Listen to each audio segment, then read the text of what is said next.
This is Wise and Nerdy, where fatherhood meets fandom, baby. Oh yeah. So Charles is out today. He texted me at the last minute and told me that he was gonna be out. And so you know, he's got a side hustle. And he I assume it's the one where it's Uber but for medical stuff kind of thing. But he was out until 3 in the morning, and apparently he's going to be out until 3 in the morning again tonight. So he's out. But luckily, I have an awesome person joining me today. His name is Jared Abram Barneck. He is an author, among other things, and he just released a book. Why don't you go ahead and introduce yourself, Jared? Yeah, thanks. Like you said, my name's Jared Barneck. I grew up in Utah, small town. You know how Utah has two northeast corners? I was in the bottom northeast corner. And my uncle owned a computer store, and my dad bought a lot of books.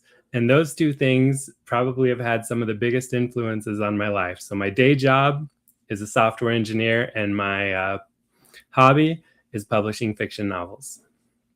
So I recently just published, here it is, Technically Magic. Oh, I think I need to reverse my screen or something because everything's backwards. You're good. But yeah, Technically Magic, lots of fun. I talked about it a couple of episodes back, how it was my first time being a beta reader, that you had kind of put out the bat signal on Facebook asking for beta readers. And I was like, oh, yeah. I liked your other 3 books, and I've never been a beta reader, so I thought it'd be a neat experience. Well, yeah, I should say the other 3 books that I've read, because I think you've printed more than what I've read. Probably. So I have 5 things published. I have an urban fantasy series that has Firelight, Breaking Glass, and Torched Heart. Book 4 is like 99% complete. I have 3 scenes to finish. One scene of the 3 scenes, one's almost done. And then I'll have book 4. So then I have Technically Magic, which is my 4th full novel. And then I also have a story called Drindel the Winged One, which is about a 65-page high fantasy novella.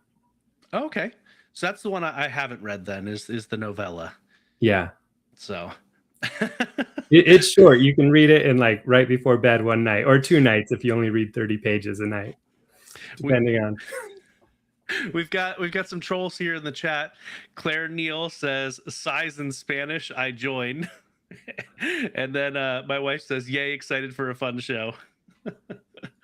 So nice. It'll be fun. But yeah, the beta reading experience was a lot of fun. And I'm sure that a bunch of authors do it a whole bunch of different ways, but you used Google Docs, and we could submit comments, and you would revise things based on that. And so I remember one scene in particular. I made a comment about how I felt that it was it had a plot hole in it. That there was an issue, and you pushed back on it, and I was like, okay. And you rewrote it a little bit, and I'm like, it doesn't actually fix the plot hole. And then later on, it explained, oh, it wasn't really a plot hole. And so I was like, oh, okay. I don't know if I kind of kept it vague, but I don't know if you even remember that interaction. Yeah. It's really hard to not fix things, because a lot of times especially someone who's giving you feedback, they really want their feedback to be taken. And sometimes when you don't agree with that feedback, or that later on in the story that's going to actually make more sense to them, and maybe you wanted them to feel that way at the time, it's a little harder to say those things and to explain them. Yeah, well, and you gave it out in segments, so I didn't have the full book to read through when I was beta reading, so I couldn't just go through the whole thing and get to the point where, oh, it makes sense now. Plus, I was commenting as I went anyway. Yeah. But yeah, so it wasn't the segment where it explained that it wasn't a pothole. It didn't come out until almost a month after I had made those. Yeah, because I was uploading 5 chapters at a time. So this was probably my 3rd or 4th draft. So what I was doing was I was going through 5 chapters at a time. As soon as I got through that draft, I published those 5 chapters. And then as a software engineer, it takes me a lot longer than the average writer who's doing it full time, because I'm not doing it while I'm writing code. So it takes me a lot longer. So yeah, those 5 chapters came out, each 5 chapter group came out a little bit, more delayed than I would have liked. Yeah, they came out at a pretty good clip though. So Yeah. at least to my reckoning. So, but yeah, it was a lot of fun. It was a great experience. It helped a lot too. I made some massive changes, like based on the feedback I got. Like people might not realize that. I remember one of the big changes came from you. I have a character who's taking 2 martial arts classes, and there was no payoff at the end for that. It just wasn't there. Oh, see, I need to reread the finished. I was going to copy. ask you. I haven't yet. Have you reread it? Because I made a suggestion on altering the end. Oh yeah, that took me a really long time to add payoff to that. I had to decide how I was going to do it. I had to decide what I was going to edit. Was I going to add something, or was I going to change something? And it was completely right. And I was feeling something was off. That's a lot of the reason why I was asking for more readers. I had a few readers. This book's, I think I finished the first draft in 2022, and you read it in 2024. And I had 1 or 2 people read it like closer to 2022. And I don't know, they didn't really have much feedback, but they didn't enjoy it as much. And I just knew I loved it, but I knew something was wrong and I didn't know what it was. I think you found out what it was. Like that was critical to me. And I think it made it a much better story. So I added a character named Guy. If you remember, there's a Taekwondo class he takes, and I never even go to the Taekwondo. When you read it, we never, he skipped it. He missed the class for whatever reason. And then I never actually had a scene where he was at Taekwondo. And so, but then at the end, I have all these echoes, and not all of them are named, right?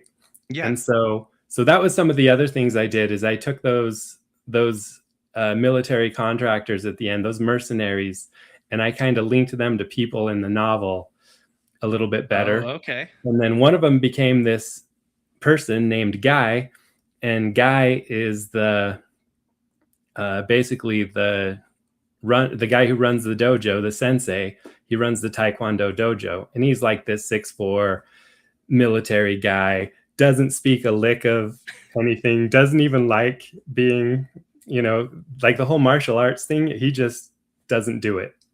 He just teaches it, and he's more a little mean about it. I don't know. Anyway, and then at the end, he's one of the echoes, and there's a really cool fight scene, I think, between Rich and him. Okay. Yeah, I definitely need to reread it. And I was looking through it, and I noticed at the end of each chapter, because this wasn't in the beta read, there's little informational segments. Oh, a lot of that was in there. So what it was is it was embedded. At least. Oh, okay. Yeah. There was a lot more of the math embedded in the story than there is now. So not all of it. In fact, once I decided to pull it out into each chapter, then there was a whole bunch of chapters missing some. So then I went and added some in between each chapter. But originally, when you read it, about half of the stuff in those little sections was embedded in the story. And it really bogged down. It probably didn't bog down you, right? Yeah. Well, because I'm a software engineer as well. And so that just kind of... right? Yeah. And I knew it wouldn't bog down my mathematicians, my software engineers, my really, technical people. But I knew it was going to bog down, your average reader, the person who doesn't want to read a ton of, math as part of their fiction story. So yeah, I pulled it out into there, and now people can read it if they want to, or not read it if they don't want to. Okay. All right. Yeah. It was a super, super fun experience. But yeah, let's go ahead and jump into... Oh, maybe if I had my button turned up, let's jump into Time for the question of the week. Oh, nice. And the question of the week for this week is, what is your favorite book to movie adaptation? All right. So I absolutely love Lord of the Rings. Like that, it's got to be it. I know there's some fans who think, hey, they left out Tom Bombadil. For me, there's never been anything more epic. Oh yeah. And like what they did with it was phenomenal. How it was, you know, the epicness of it, the utter despair that you see in the Hobbits, you know, as Frodo and Sam are moving, and just all of the feelings that I felt reading the book, I also felt watching the movie. And you know, I recently just rewatched it with my boys, the extended editions, of course.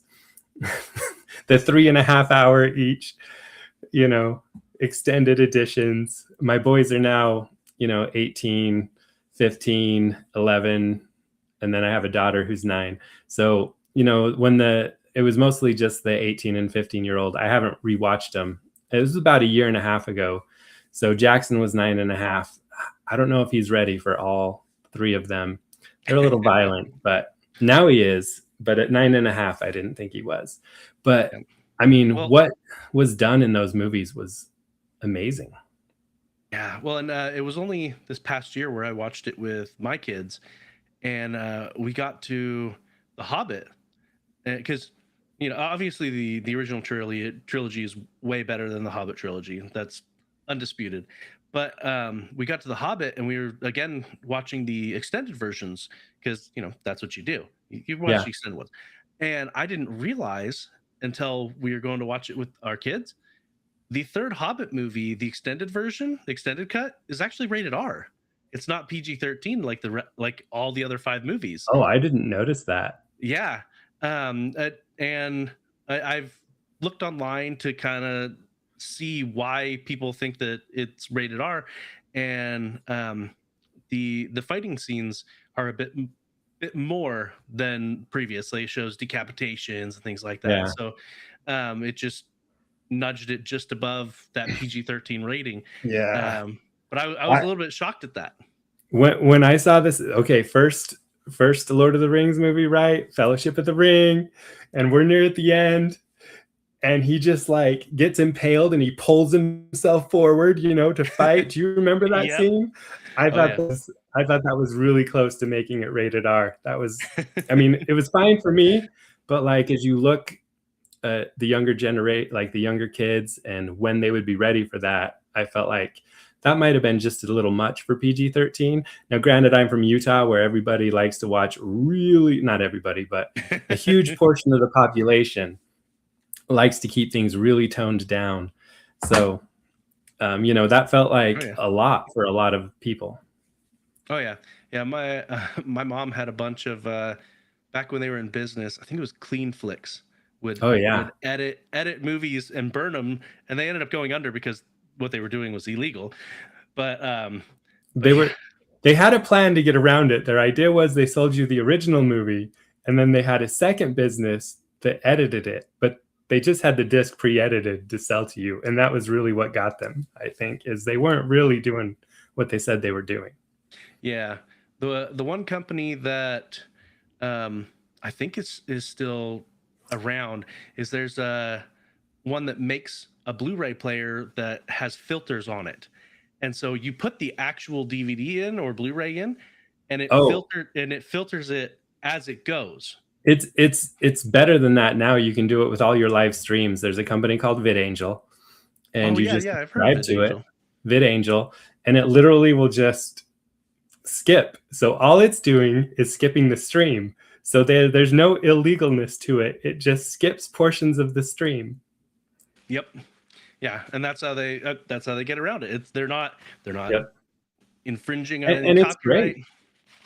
Especially, like, it's not just people in Utah. There's a whole section in the Bible Belt, right, that prefers cleaner, like, stuff. I don't know. You would think reading the Bible they wouldn't need it to be, but because nothing's more violent and more sexual than the Bible.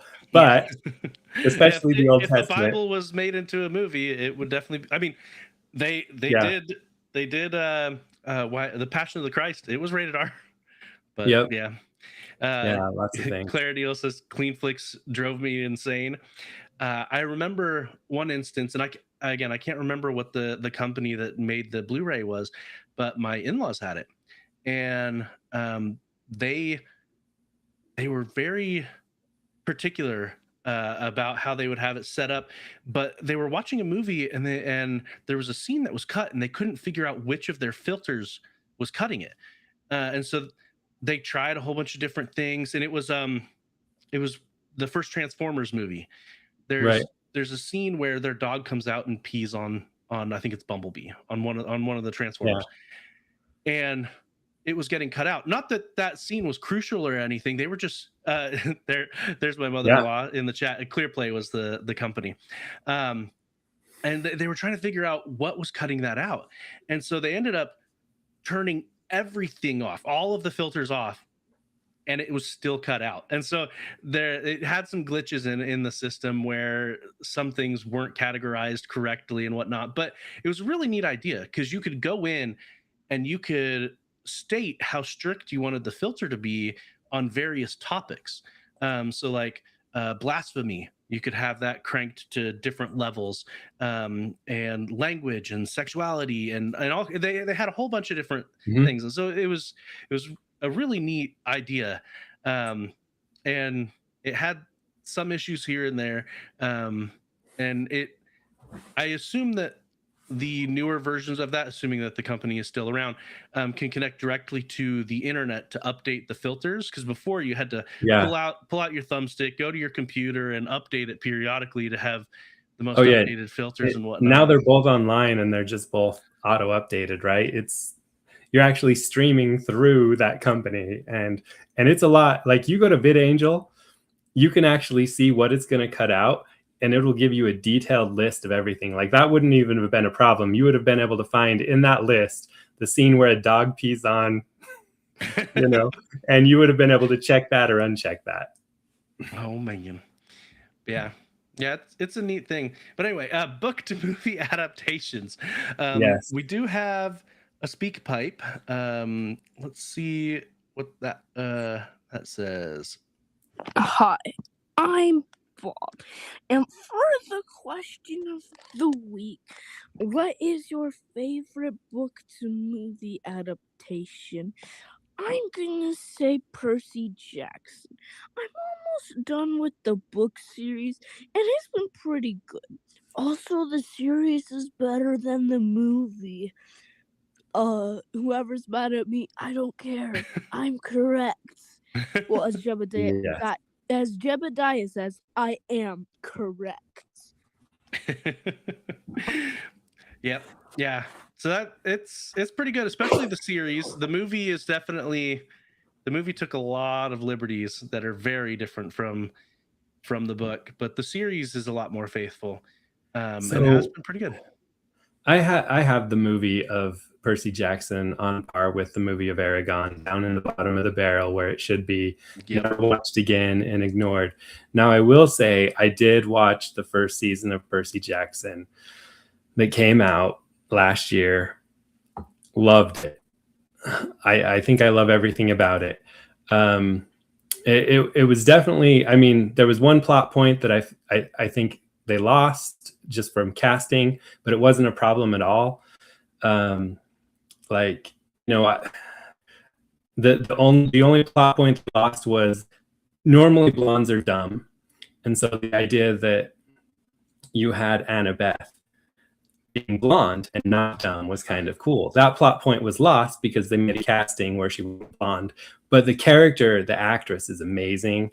Loved it. I really like it, and I think I don't think we need to make a joke about blondes being dumb and then show that she's not. It's probably not important to the story. So totally fine with it. I think they did a great job and loved it. Just, when you have 20 years of reading Percy Jackson since it first came out, and that seemed like an important plot point. It isn't. Yeah. Well, and in the movie they took that out too, because she was a brunette in the movie. So. Oh yeah. Yeah, it was just kind of weird, you know, to think for, yeah. And I think I didn't like that too. And just, it seemed really important to the author that she was blonde and smart, right? Yeah, that she was bucking that stigmatism. That trend. Claire, Totally. Claire Neal says that the Game of Thrones, specifically season 1, I've never read or watched Game of Thrones, but I heard that it comes out strong and ends horribly. I agree. I would say all but the last season was probably on par with Lord of the Rings. Obviously, a lot more sexual, a lot more violent. By the way, you can watch the entire series in VidAngel very cleanly and skip all that stuff. Another plug for VidAngel. So I almost called it Vidangle. So Amazon, it wasn't official on Amazon for a few years. So Amazon would read it literally when I said, "Hey Amazon, play VidAngel," it would say opening Vidangle. So I like to mock it and call it Vidangle, but it's really awesome. Game of Thrones is amazing. If you haven't seen it, and maybe it's too, beyond your moral code, maybe take the time to check out VidAngel and watch it. It is. Now, you will be disappointed with the ending. I think I was just talking to someone today about how I could have fixed the ending to Game of Thrones with like 2 scenes. 2 scenes would have fixed the ending, in my opinion. But anyway, that's neither here nor there. I agree with that person that it's on par. It is one of the best adaptations. Yep. Claire Neal puts another comment here. Also, an issue that movies have is time constrictions, so they omit a ton of material. Shows, however, there's plenty of time for character development. And Yes. I think that's why we're seeing so many more books to series adaptations instead of book to movie adaptations. Well, you're a software engineer, right? Yes. At what point is compression not become, it's not lossless, and suddenly it becomes lossy, right? Yep. At what point? And you find that, like, when you're going, okay, just to give you an example, your average 300-page book takes 12 hours to read. How many hours of a movie do you usually have? Well, it's usually 90 minutes to some of the better ones. Like, yes, Lord of the Rings, the extended editions are like 3 hours and 15 minutes. You don't count the 15 minutes of credits, right? So you're looking at a massive amount of loss. And so they become lossy, and you see things like character merging, like, and we have 2 characters, and now there's a scene by character A and a scene by character B. And now I forget the character's name, but the character that actually saves Frodo and rides him into Rivendell, it was this male elf. I forget his name, Glorfindel, maybe, or maybe I'm wrong, but he's not even in the movies. Right?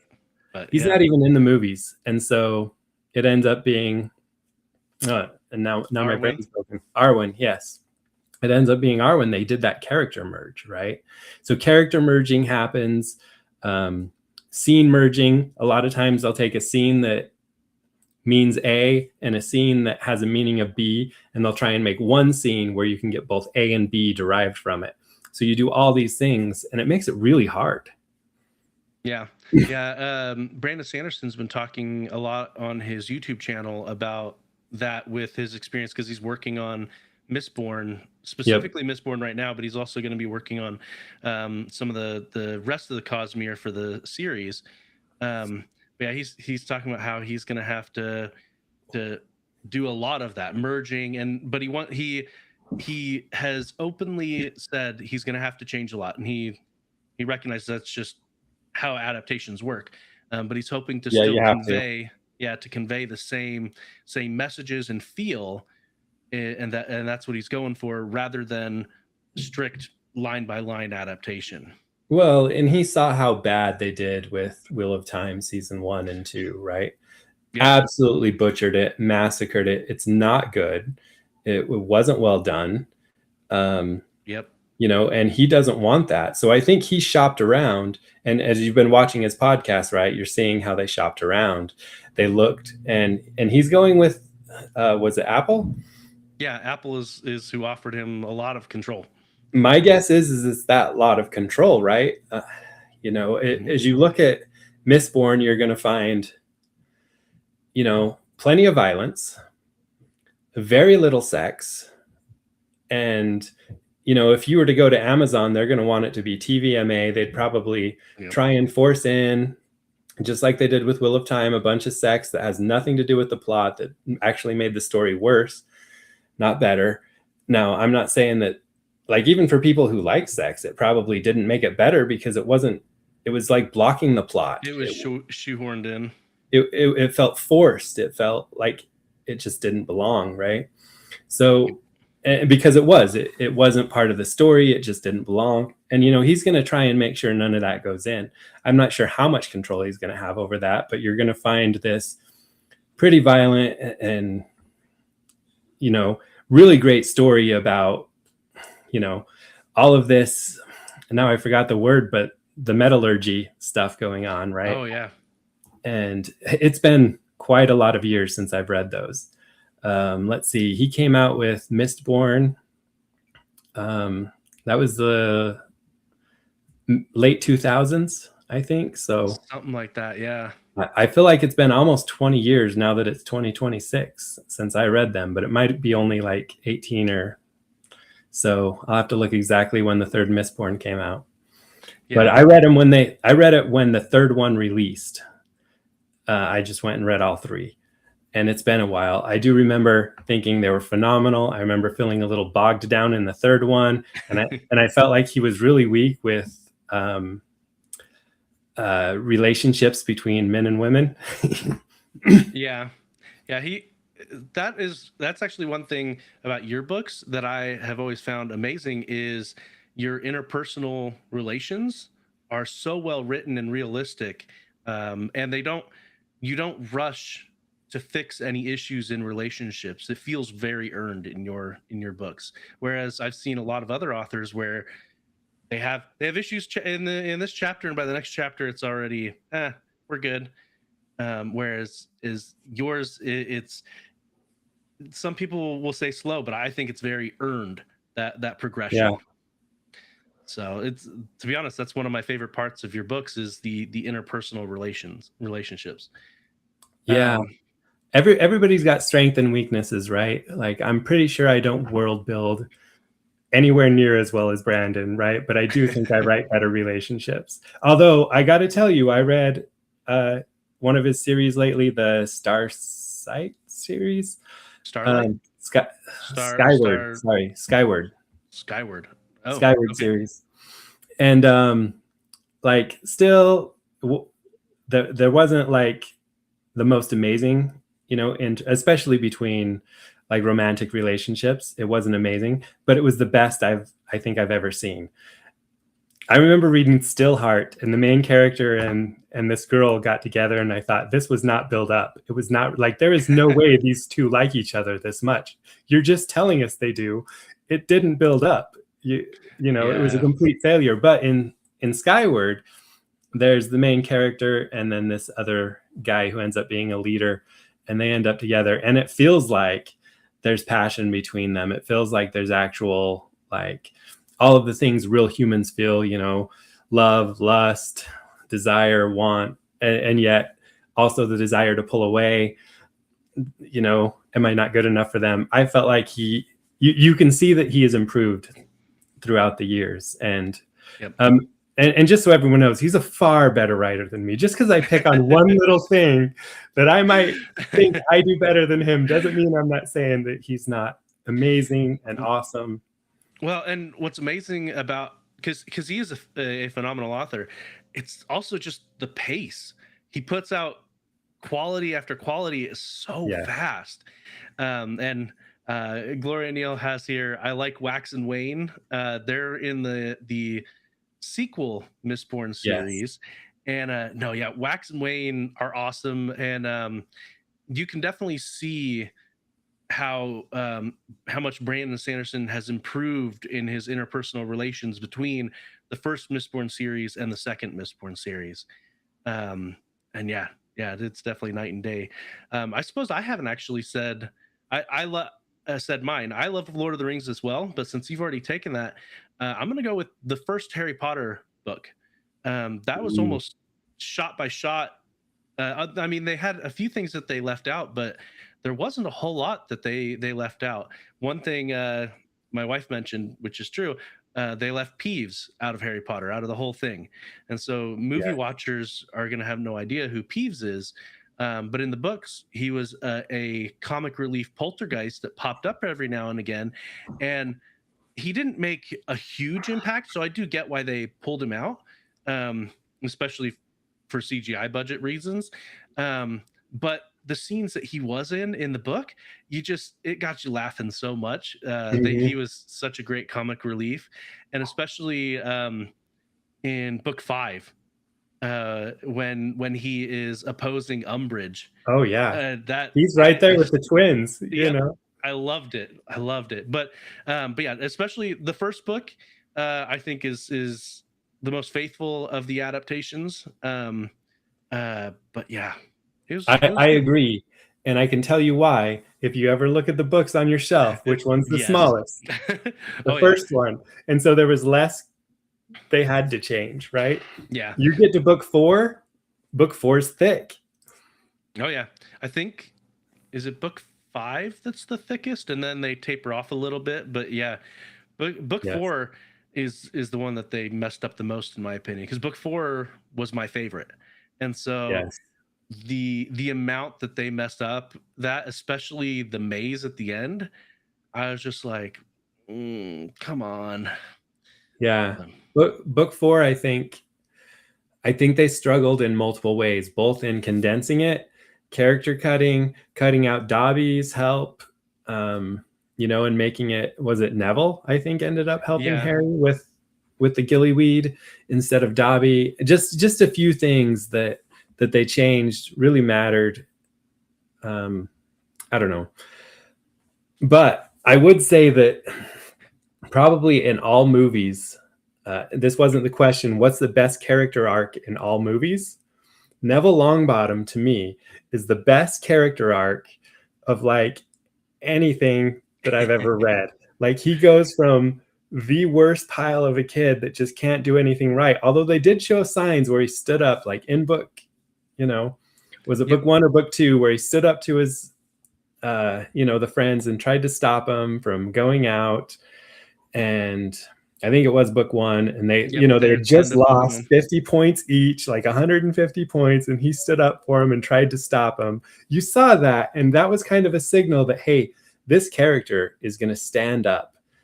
And then when he cut the head off of Nagini, and like, you just see him, like, anyway. Well, and also just the symbolism, the fact that he was able to pull the sword out, meaning that he is a true Gryffindor. And they don't explore it hardly at all in the movies, but the books, there is a huge question there of the fact that Neville could have been the chosen one. He could have been Harry.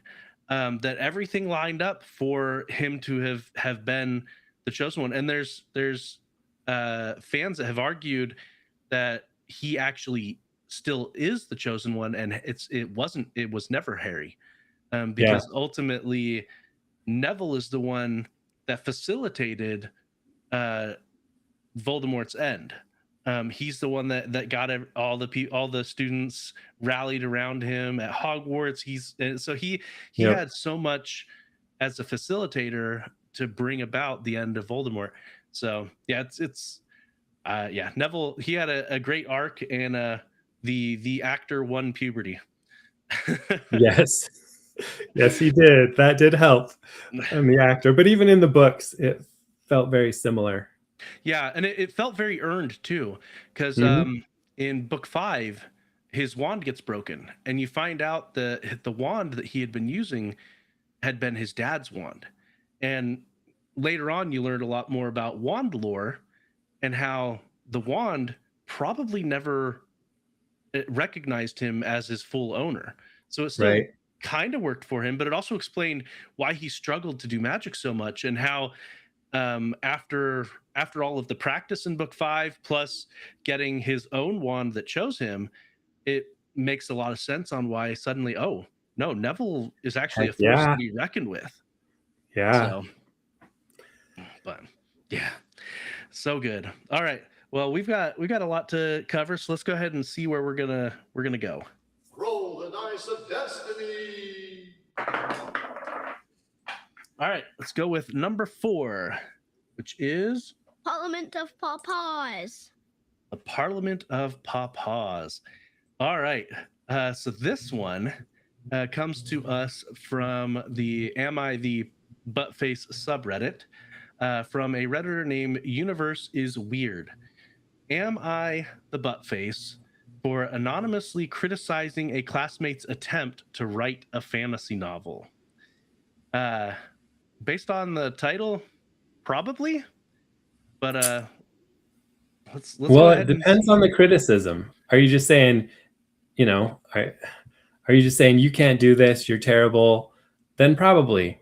If you're saying, yeah, your first book sucks, then you're right in line with every single author that's ever written a book. My first book is in a Word file that'll never be touched again. I wrote it when I was 18. It's absolutely horrible. Yep. Well, that just Brandon Sanderson, what was it? White Sands, I think it was his first Yeah. one. How he basically completely rewrote it, but he still released early drafts and stuff like that, just so that people could see it, kind of behind the scenes stuff. Yeah, But Way of Kings was like that too. I think he completely rewrote it. Yeah. And it was an early book. Yeah, and unless you're some kind of savant, or you just take a lot of time, a lot of reworking and whatnot, most people should not expect their first book to knock it out of the park. And even those who did have first books that made it out of the park, you look at, okay, how many can you count? So just start listening to me, people who wrote one book, or even if it ended up being one series that knocked it out of the park. So we got J.K. Rowling, who we just talked about, her first book, Harry Potter, had, she had a lot of ideas. She's a little older in life. She was already in her 30s, probably had a little more experience. And you look at some of the other ones they pushed through, Stephanie Meyer, first book, Twilight, sold hundreds of millions of copies, wasn't the best edited or well written, didn't matter. The story was good enough and they went out. Could it have been better had she been writing for another 10 years? Definitely. And, she gets piled on. I just made a post about this. But you start looking at these and counting them, it's not that many. It's probably way less than lottery winners. Correct me if I'm wrong. Didn't she write The Host as well? And yes. That got turned into a movie. I really liked the concept of that. I think the world could have been fleshed out better, but in general, I really liked the concept behind that. And I find that readers or just consumers in general, whether it's movie, book, or whatever, are a lot more forgiving if you have a really neat premise, than if you are just pretentious. Like, you can be the most amazing writer and have the dullest book ever. And so the ideas often matter a bit more than the actual execution. So to a certain degree.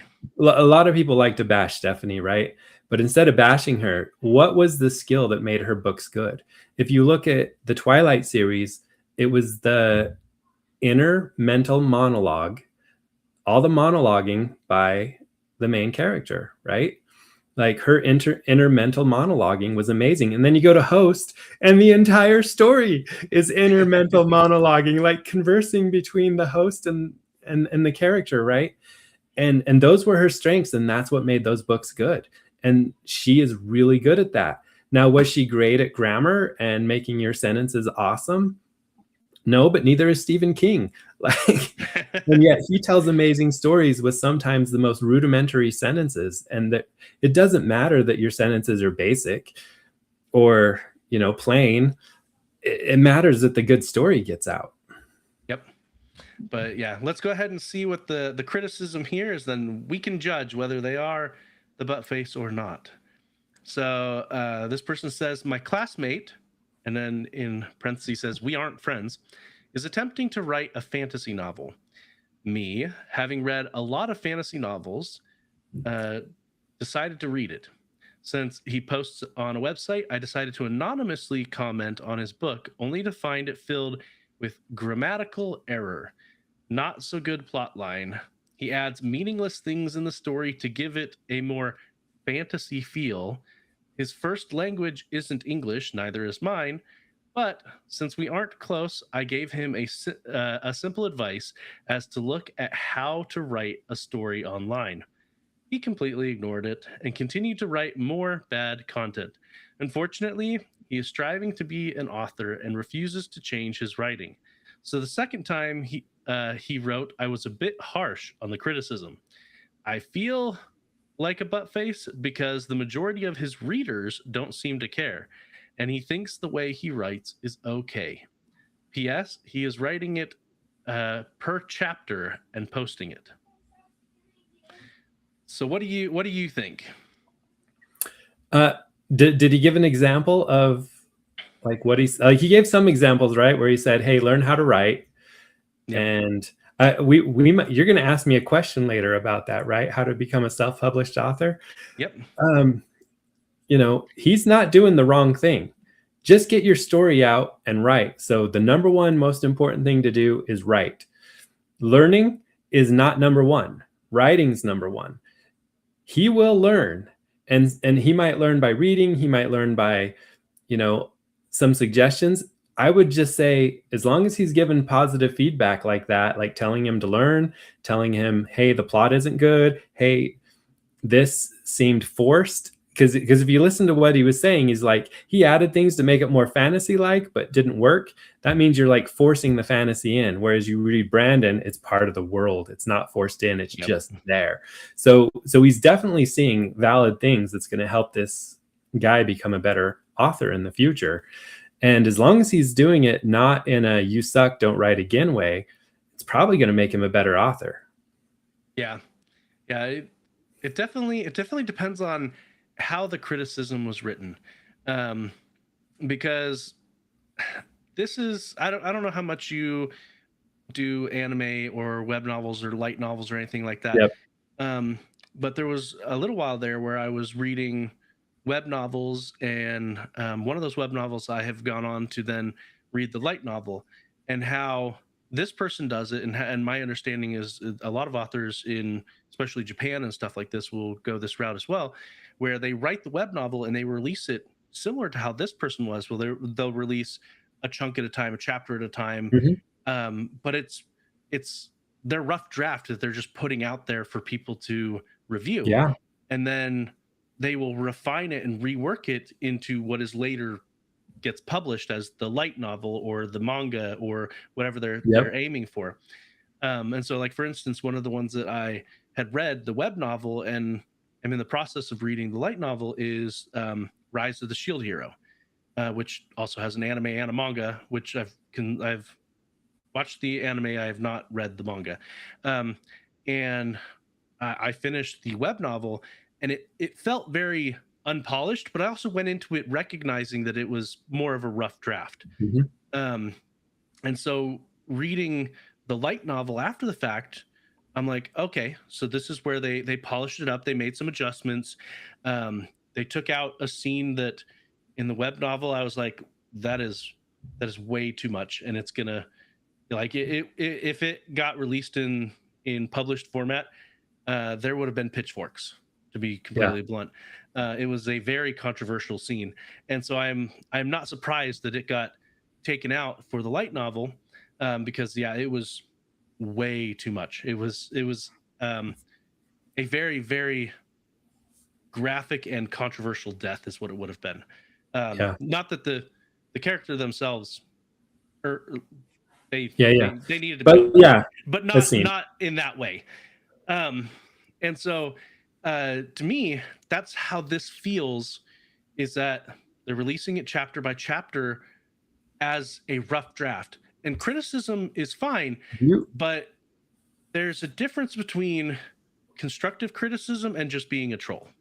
Yes, and that's what I'm saying. Now come to think of it, do you remember when you were beta reading me? How was I releasing it to you? in 5 chapter chunks. And was it typo free? No, but it was surprisingly more typo free than I was expecting, to be honest. And yes, I do a lot of self-editing and a lot of editing with Word and Grammarly and everything to try and save that for my readers.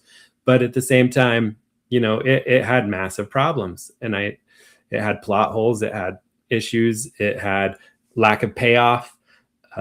It almost sounds like he's using this chapter by chapter as beta readers, right? Yep. And so it would be a lot worse.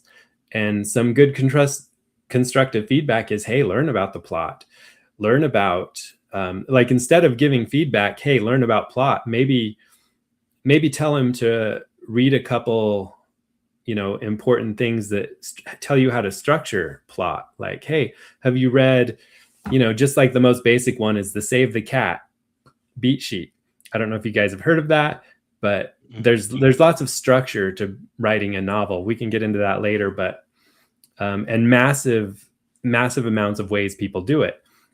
And knowing beat sheets and knowing like formulaic ways to outline a novel can really help you make sure that your novel is in the right format. And so telling him that the plot sucks is not really that good, but say, hey, your plot is kind of straying from the normal beats that one would expect. Like, you should be having you know, your hook isn't early enough. Like in my book one of the things I tried to do was something different, where I eased everybody in from real world to fake world, or not fake world, but real world to fiction world, where there's vampires and monsters and night walkers. A lot of people want the hook in chapter 1 or 2, right? And there's no hook till like page 90 in my book 1. There's a couple, it's more like you're just getting fed it. And a lot of people say my book 1's slow because of that. And I didn't know about beat sheets, and I didn't know that the hook was important. But I still feel like a lot of people read it and love it. And so that's the type of feedback that could really help him, right? Exactly. So I'm sitting here messing with my computer a little bit because somehow I've got a script running in the background and I don't know what's running. Like, I know why it's running, I just don't know how to turn it off. Or I know what is running, rather. I just don't know how to turn it off.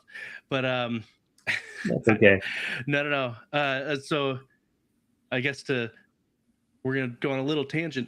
A while back, I made a auto hotkey script for Final Fantasy VIII that would go through and it would sell stuff, buy stuff, sell stuff, buy stuff to make money. But then it would go in and it would buy items. It would convert them into other items so that I could skill up my characters.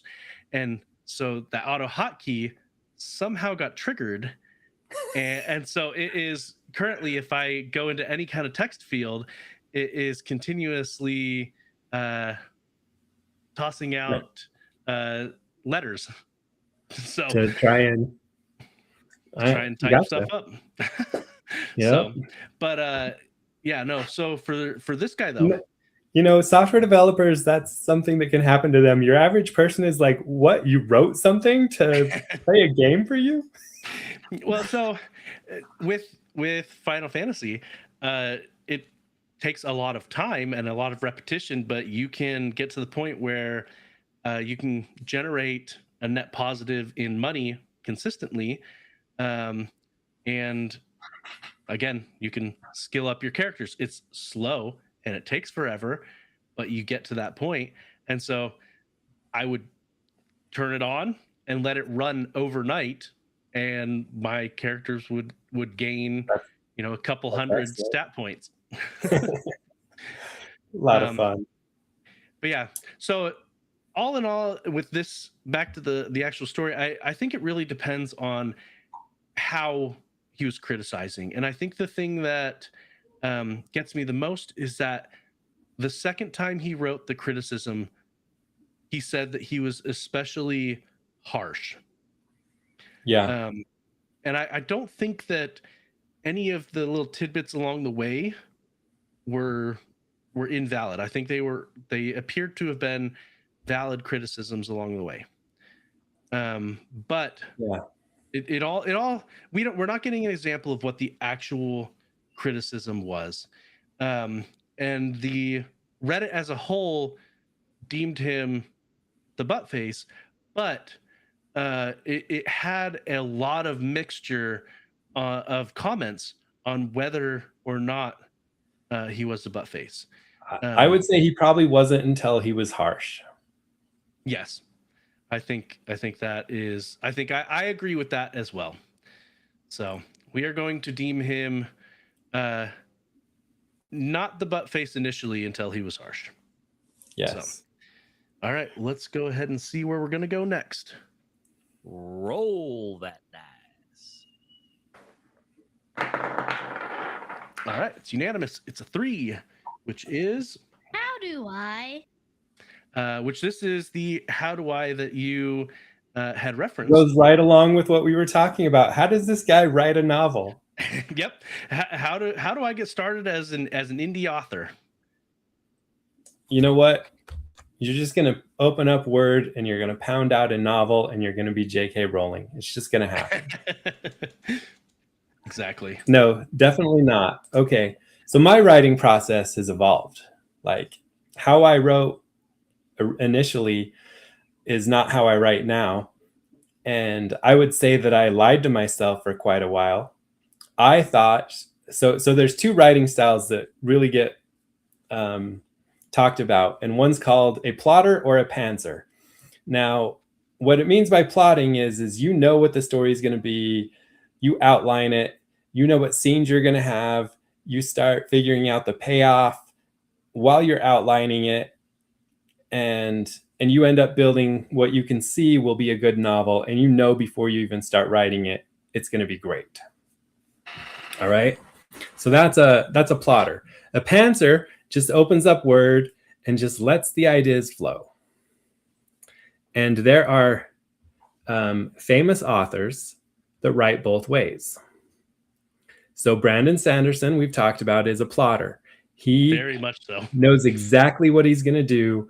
And a lot of people say, well, there's no room for imagination. Oh, you're taking like chapter lines, like 20 of them tops on a chapter, and you're turning them into a 50-page chapter in a Brandon Sanderson book. Yeah, there's plenty of room for imagination. But then pantsers, you know, they just have an idea and they just start writing and flowing and bringing things in. And George R.R. Martin is a pantser, right? He has no plot. He also has no way to finish his story because he didn't know beforehand where it was going to go. And now he's just lost his way. And now it's been so many years, he probably has to reread his own books to even know where the heck he's going. And that's going to make it pretty hard. There's a lot of good authors that are pantsers. I can't remember which way J.K. Rowling was, but I feel like she came up with the idea and then I think put them on a napkin. She napkinned them, right? And she basically plotted out on a napkin somewhere. And so I feel like she was a plotter. I thought I was a pantser. And then I started realizing I wasn't exactly a pantser. I have this amazing imagination. And when I write code, I can hold the entire diagrams and everything in my head. Turns out I was a plotter the whole time. I was just holding it all in my head, which a lot of people can't do, but I didn't even really know I was doing it. And to some extent, because I didn't know I was doing it, I did this thing called flashlight writing, which I have a blog post about. And it's basically, I knew what scene I was going to get to, and it was darkness between where I was and that scene, but I knew I was going to get there. And that's pretty much what happens when you plot. You'll have, here's what chapter 1, here's what it's going to be. Okay, now between this point and this point that I plotted, it's darkness, and you're just going to shine a flashlight on it as you write. And I realized that my flashlight writing was pretty much just me plotting, but having a bunch of things in my head. And so book 1 was probably, I would say I was pantsing. And book 2, I was flashlight writing. book 2 and 3. And Technically Magic is the first book that was plotted start to finish. It had an outline, a plot. I knew where I was going. And I changed it considerably from the plot, like everyone does. And I updated the plotting and the outline as I went. It was very well outlined. And I believe the payoff was really, really great. So there's a lot of steps that you can take. And so I'll go into it as if you're going to outline it. And as if it's kind of going to be a fantasy type thing. You're going to have world building. I call this pre-writing. You got to set up the world. You got to set up the setting. You got to do character design, character creation, plot design. You got to hit those plot beats that I mentioned. Look up Save the Cat beat sheet. You got to decide if you're a plotter or a pantser, of course, before you do that. If you're a pantser, then a lot of this doesn't matter. If a pantser, you're going to have a lot more work after your first draft to get it done. I did a lot less work in Technically Magic between draft 1 and finish than I did in my other books because it was well plotted and well outlined. But the most important thing, and I said this earlier, the most important thing, that guy that's releasing the novel that's getting bashed, right? He's writing. That is the most important thing. If you're going to write, you have to do it all the time. So recently, as a software engineer, my biggest problem is not being stuck or not being able to write. I sit down to write, I can crank out words. I have never sat down to write and had writer's block where I can't write. But I have a different form of writer's block called a day job. And so when I'm doing my day job, I am not writing. And then the other kind of writer block I have is stressful day job. There are times when being a software engineer requires 60, 70 hours a week. Now you're not only doing your day job, but your side job is your day job. And that makes it really hard. Recently, I started writing in pencil and paper in these notebooks.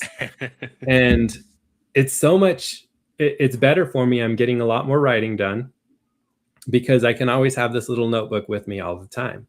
And if I have 5 minutes here or there, I can get, a couple pages out. And if I get a couple pages out 3 times a day, that's going to work for me. Even if it only happens like 3 times a week, it's faster than I've been writing. I've mostly been writing on weekends and holidays. And now I'm getting a lot more writing done. So writing is the number one. The next thing is you have to write well. That's what this web novel guy is struggling with. He's not there yet. And, in order to write well, you have to practice. Guess what the web novels guy is doing? He's practicing. And one of the things I can't share with anybody is experience. If you didn't write a novel when you were 18, you can't be like me because I did, right? And it was terrible. It was like this guy's novel that you're talking about, like the am I the butt face or not? This guy, he's writing and he's probably writing something that should never see the light of day, but he's just being open and putting it out in public, but he's doing it, right? But that's giving him experience.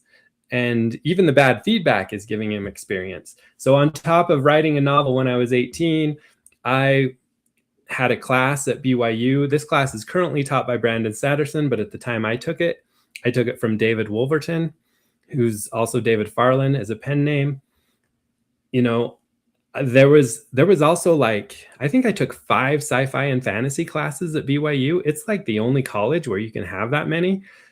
Where I had a literary class on the great fantasy writers, and we read. In fact, we read one of Dave Wolverton's books, but we read like Dracula and a couple other things. Like other colleges don't have that.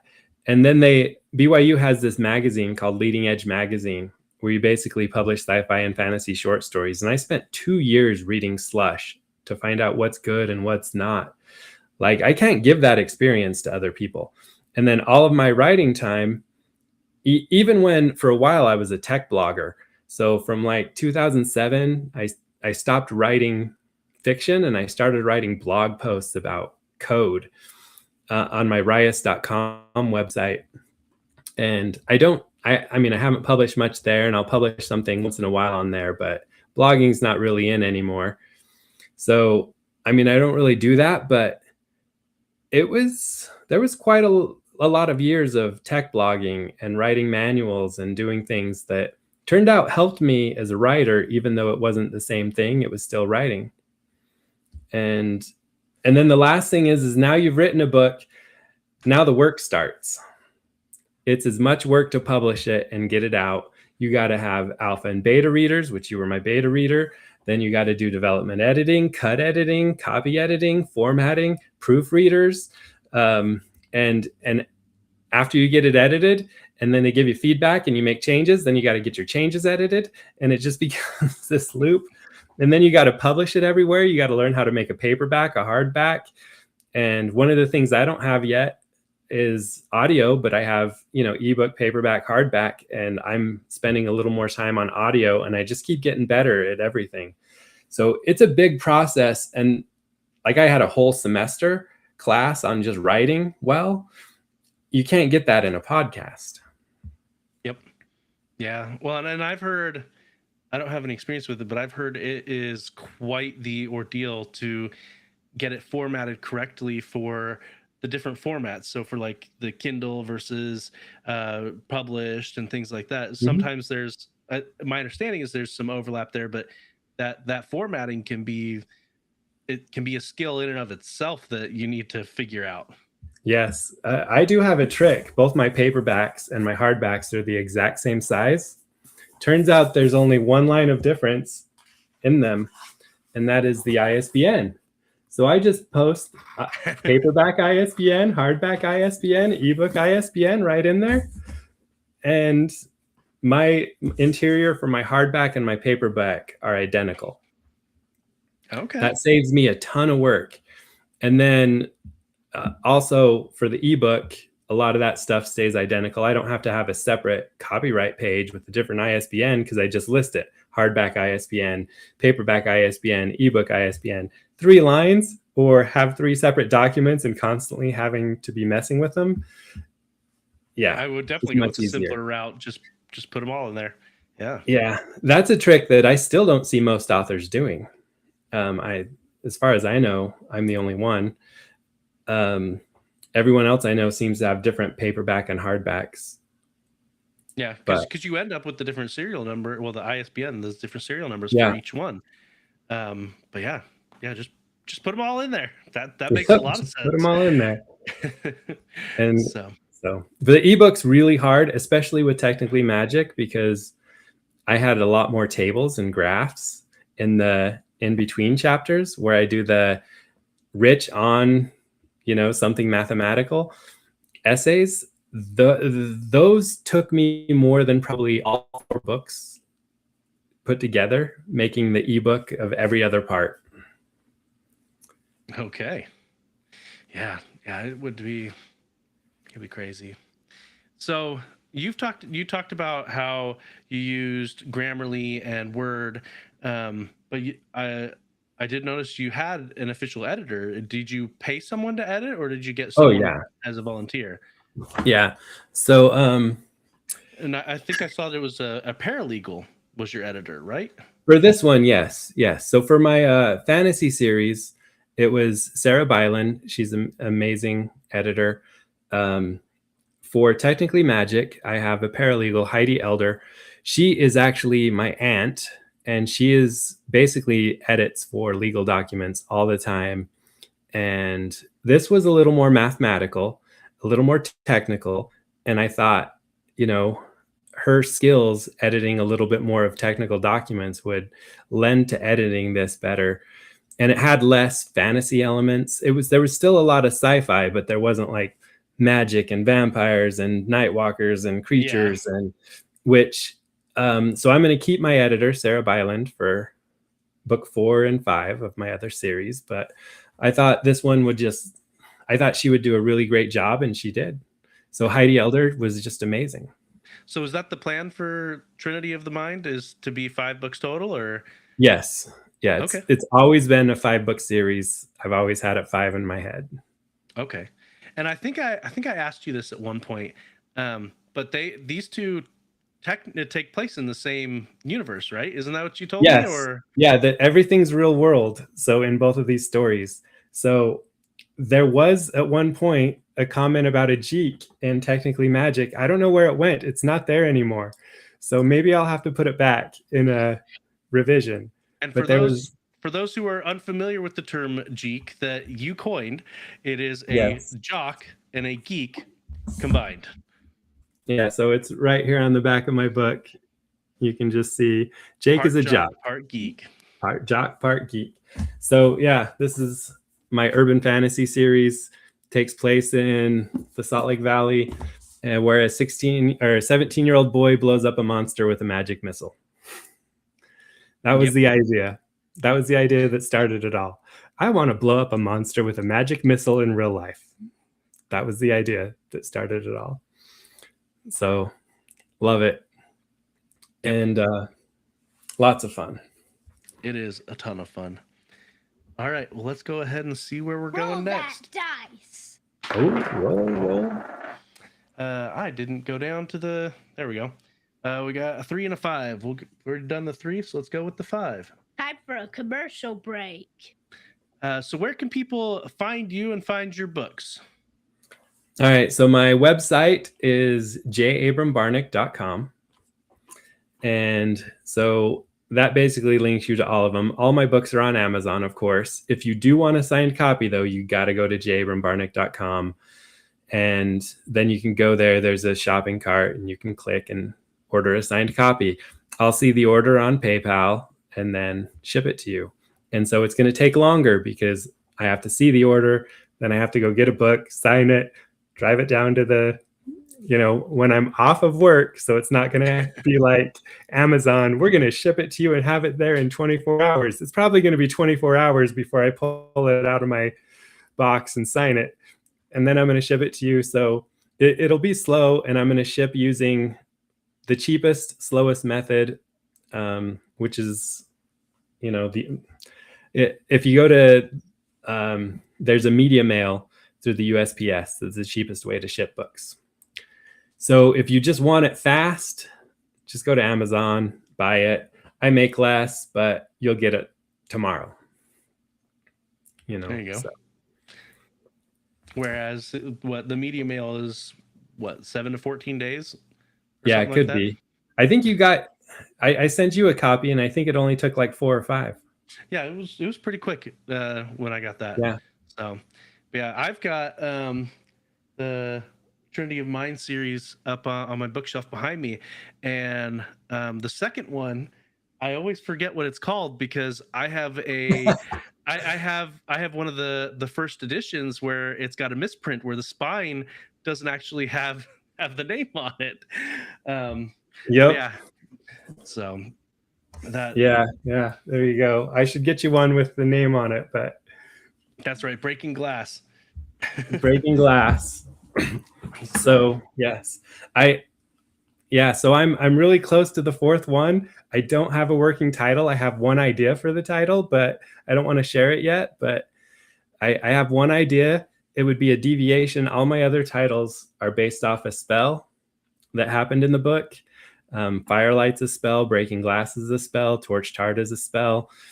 But the only idea I have that I really like for book 4 right now is not a spell. It's the state of a character. So we'll see if I stay with that or if I find a spell to use. Yeah. Well, and you asked me when we were working on, when I was beta reading, or when I finished beta reading Technically Magic, you were like, did I ever tell you what the plan was for the name? I was like, you didn't. He's like, do you have a guess? It's like, I don't know, Numbers? I think it was my guess. There's a series called Numbers, and that one, that wasn't, but no, I named this had a name before I started writing it. In fact, and the name is perfect for it. Yes. So this was named. Very seldom do I have a name before I start the book, but the whole idea that, and so there's a quote, and it's in the first chapter. Any sufficiently advanced technology is indistinguishable from magic. And then I think at some point I started saying that technology is technically magic. Like, it's just kind of a saying that I would say. It's technically magic. Your phone is technically magic. Electricity is technically magic, right? And I started saying these things, and then, what if I could make a superhero by using something that's technically magic, but it's technical? And then I went with the idea of nanobots. And, I remember sitting on a plane with this idea of, and there were two ideas that I merged. A boy who can only speak numbers, who becomes a superhero using technology, and it's called technically magic, and it would just fit so well. And I remember those were separate ideas, and it was bringing them together that I knew that I had what I would consider a bestseller. Now, I'm an indie author, and I don't know if this is going to be a bestseller, but if I was pushed by a big publisher and had the advertising behind it, I believe this would be a bestseller. There you go. I think Now, it's that level of quality. An adaptation, and you were only guaranteed the first book, which would you prefer? Ooh, an adaptation.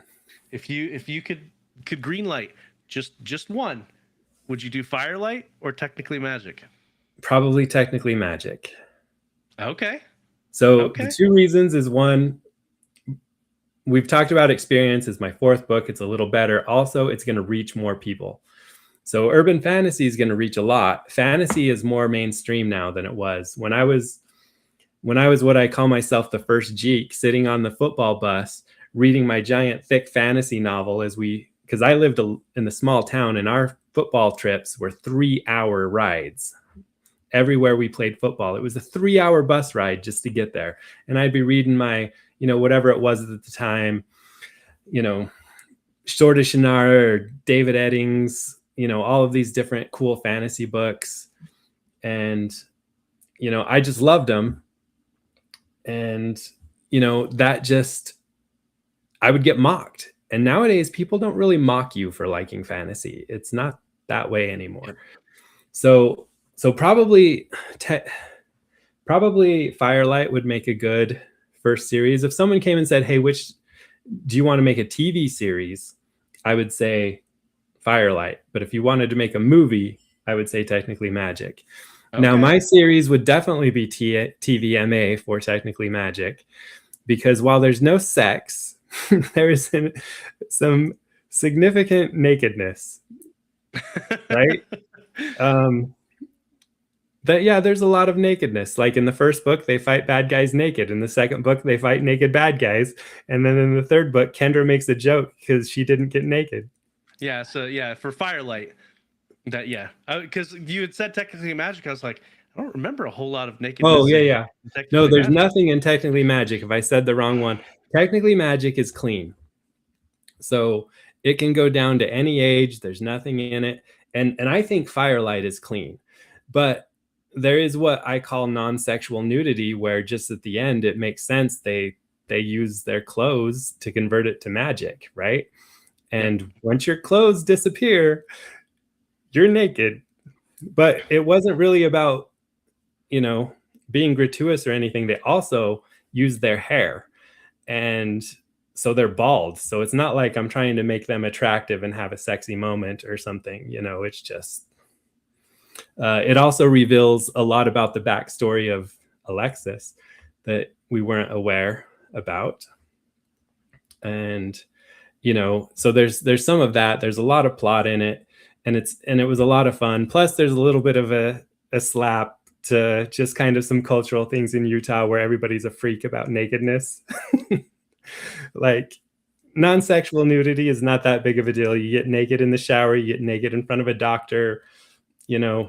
People, growing up, I would shower in the locker room after football. And nowadays, that's just, kids can't do that. That would be terrible, to be naked in front of someone else. I don't know. Yeah. I remember when I was little going to a court club, and after having fun and playing and getting all sweaty, my dad and I would both be taking a shower, because that's what you did after you were at the gym and you got all sweaty after a workout and whatnot. But times change and whatnot. Yep.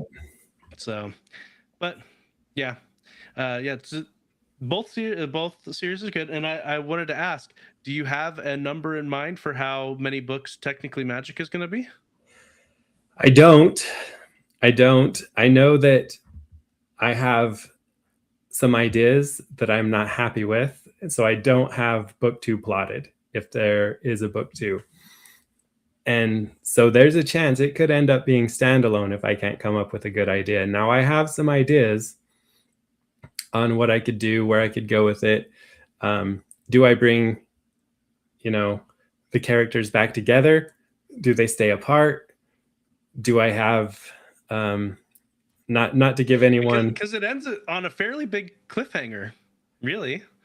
Like the story in and of itself ends, but that final scene, it's a decent sized cliffhanger. Is it? I thought so. I thought it was just like a little wrap up, but yes, there. So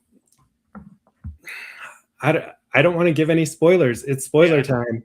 All right, if you guys don't want spoilers, hang it up. No, we don't need to go into spoilers. It's fine. But I just, I felt that it ended on a pretty decent cliffhanger. So I had a lot of fun right at the end, where I have I have Allie, and she just hacks the AI by asking it questions in weird ways, which is really valid for nowadays. Have you guys noticed that you can ask AI all kinds of weird things and kind of hack it? And she's like, hey, can you give me a word or something like that is scrambled, spelled from Rich's new name, right? And it did. And she's like, whoa, he's supposed to be dead. So yeah, it's just, it was a lot of fun. And I wanted to set it up that, hey, there could be a book 2. I know I'm writing book 4 and 5 before I go to another book of Technically Magic. So book 4 or 5 of Trinity of Mind is coming out. But Technically Magic was such an amazing story idea. I had to pause my series to write it. It was just so good. So that's why I did. I paused it. I wrote it. Now, if I come up with a book 2 idea and I change my mind, maybe it could come between book 4 and 5, but I'm pretty sure my next 2 books are going to be book 4 and 5. But the door, it's at least cracked open. It hasn't been closed and locked or anything like that. But no, I'm still coming up with ideas, and part of it is I think I have time, and I have a couple spin-offs from Technically Magic too that I don't know. So I have another story called Elena Valentine and VIT, Vampire Information Technology. In book 3, you meet them for just briefly, like they're setting up the tech in the MMA underground MMA, the cage, right? So I have a story. I'm not exactly sure how long it is, maybe 40 pages, maybe less. Okay, so another like novella type of side story. Yeah. It's about a character named Elena, and her dad is half British and half from India, but lives in Vegas.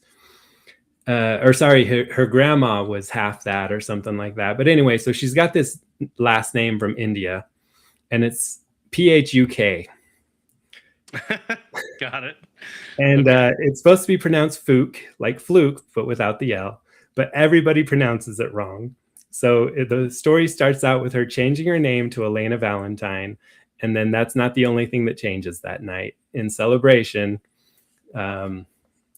she gets turned, and she's turned by a character that wants to start a company called Vampire Information Technology. And so it's literally just that one day where she changes her name and gets turned. And it is a little more graphic so the vampire turns her during sex, and I don't describe it or anything like that. But roll the garbages out. Oh, hey, it's time for me to roll the garbage. It's This out. is a Hold on. reminder. Alexa's telling me. Roll the garbage out. But anyway, so the reason I haven't brought it out to the public yet is like I don't really have. I mean, yeah, Firelight and the Trinity of Mind series has a lot of times where there's lust and nakedness and stuff, but there's really not a lot of gratuitous sex. And when I wrote this, and it's basically a sex scene where he turns her, and so I just haven't been able to publish it. Like I'm just not sure. Do I need to alter it before I publish it? Is it too much? I just went and read it to my brother Jacob, and he thinks it's fine. So maybe I'll send it to you, and you can tell me if it's fine or not. All right. But yeah, so I have that story, and then the end of book 4, Luis is gonna take his own path, and I have a spin-off of Luis where he's the main character in plans. And then, I have about 20 other book starts. Like I have a standalone called Moon Children that's fully outlined. I have a standalone called Color, World of Color that's fully outlined. Actually, that's not the name of it. That's the world. That's the name of the world, is like World of Color. But it's basically, the name is A War of Swords and Ire, and it takes place on a world of color. And then I have another fully outlined story that's, about becoming the best, having 12-year-olds become the best swordsman ever, and fighting like basically a tournament. And then whoever lives is going to be the best swordsman ever, right? Okay. But all of the anyway, the 12-year-old Highlanders.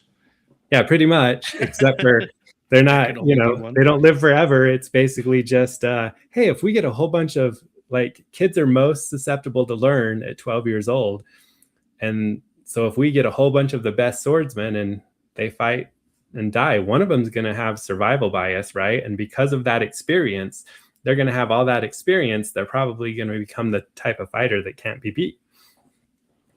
Anyway, I have a zombie story. I have a story about, and this one, I think I totally see how I could play it into both technically magic and Firelight, but I have a story about a character who's like Iceman, only it's not that he shoots ice out of his hands.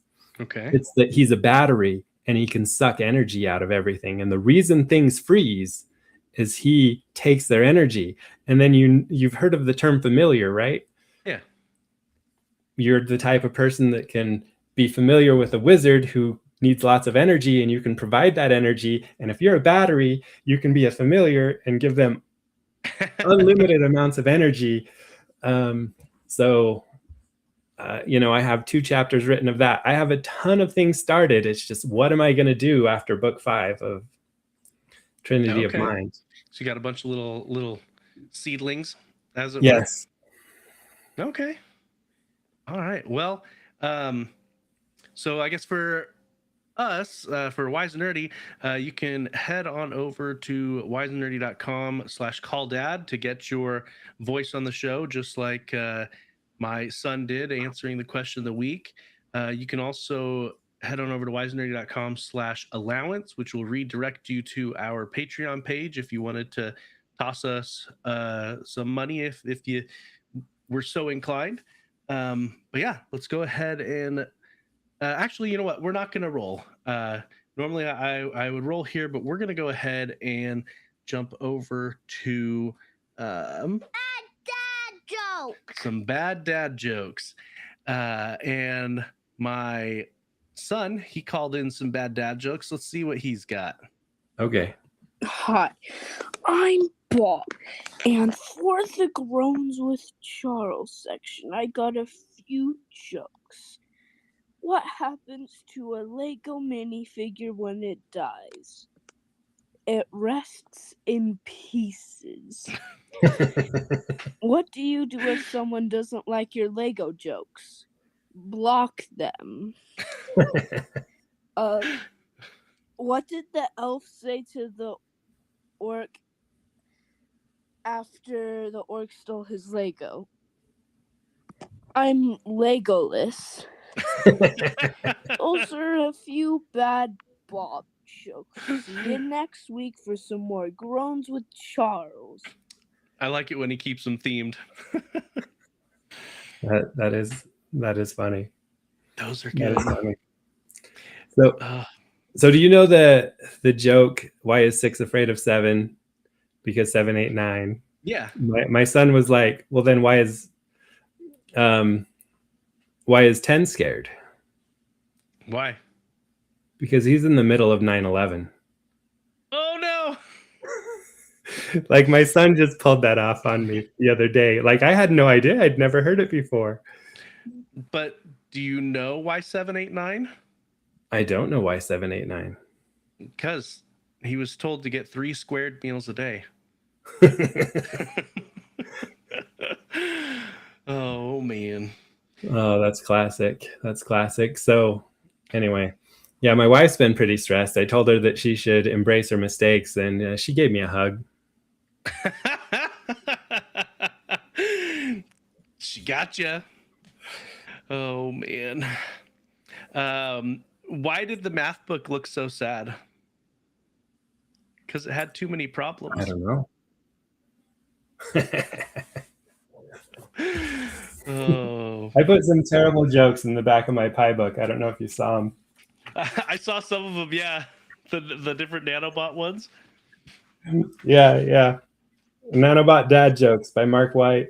Why are nanobots not good Christians? They start every conversation with a sin, spelled S-Y-N. As a software engineer, tell me you got that. I did. Okay. So for the rest of the world, every time you type in a URL or do anything, the very first network packet is called a sin. So anyway, all network conversations start with a sin. SYN, synchronous connection. I bought you something. You must be broke after all you've bought. Just And really bot dumb is one. B-O-T. Yeah, bot is spelled B-O-T. And where do you spend your time? In the arteries. It's a bloody mess in there. The nanobots. Well, because they're inside the body. Anyway, there's more in there at the back of the book, but they're a lot of fun. Yep, they are a lot of fun. All right. Well, we're nearly out of time, but I wanted to get to one last segment here. And it's going to be... What are you nerding about? And I want to know what are you nerding out about lately? Okay, so as a software engineer, I nerd out about tons of things. But as a writer, the thing that I've been nerding out about probably the most. Okay, so I don't have, when people see celebrities and they just kind of freak out, and I don't have that. It doesn't matter who the celebrity is. Like I'm not impressed. Yep. So it's not that I'm not impressed. I'm really impressed with what they've done. I'm proud of them. I think they're great, but I don't feel this. I need to go to get a picture with so and so. I probably had a moment where I nerded out the most. Recently, I was at a writers' conference, and I'm on the panels with other writers. And there was a writer that was on the panel with me, and I wasn't really nerding out that he was on the panel. No big deal. His name's Orson Scott Card. Okay. And he's on the panel with me, so he's sitting just a couple authors down from me, and we're just chatting.